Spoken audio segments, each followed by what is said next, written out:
সিরাজগঞ্জের শাহজাদপুরে বাংলাদেশের বিভিন্ন জেলায় এজিদ কাফেরের দলেরা অলি আউলিয়া পবিত্র মাজারে ভাঙচুর করে মাজারে আগুন ধরিয়ে দিচ্ছে। এই দুঃখজনক ঘটনার প্রতিবাদে শাহজাদপুরের সুন্নি জনতার বিক্ষোভ মিছিল অনুষ্ঠিত হয়েছে। শুক্রবার শাহজাদপুর আহলে সুন্নাত আল জামায়াতের উদ্যোগে বিক্ষোভ মিছিল অনুষ্ঠিত হয়। হযরত মখদুম শাহ দৌলা শহীদ ইয়েমেনি রহমতের মাজার থেকে এই বিক্ষোভ মিছিল বের হয়ে পৌর এলাকার বিভিন্ন সড়ক প্রদক্ষিণ করে পুনরায় দরগাপাড়া হযরত মখদুম শাহ দৌলা শহীদ ইয়েমেনি রহমত মাজারে সামনে এক সংক্ষিপ্ত সমাবেশ অনুষ্ঠিত হয়। সংক্ষিপ্ত সমাবেশে বক্তব্য রাখেন মামুন রানা। আপনারা জানেন যে কয়েকদিন ধরে বাংলাদেশের বিভিন্ন স্থানে অলি আউলিয়ার মাজার ভাঙা হচ্ছে, মাজারে আগুন দেওয়া হচ্ছে।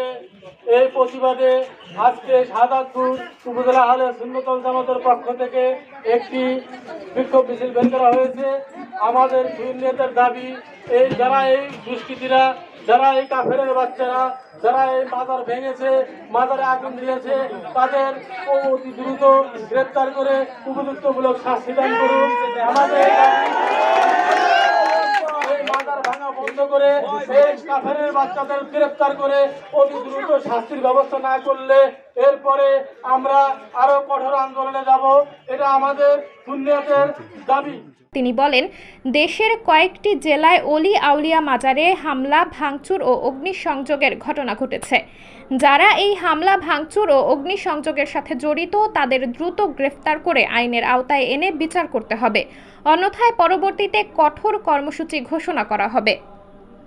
সাবরিনা জলিল, সবার।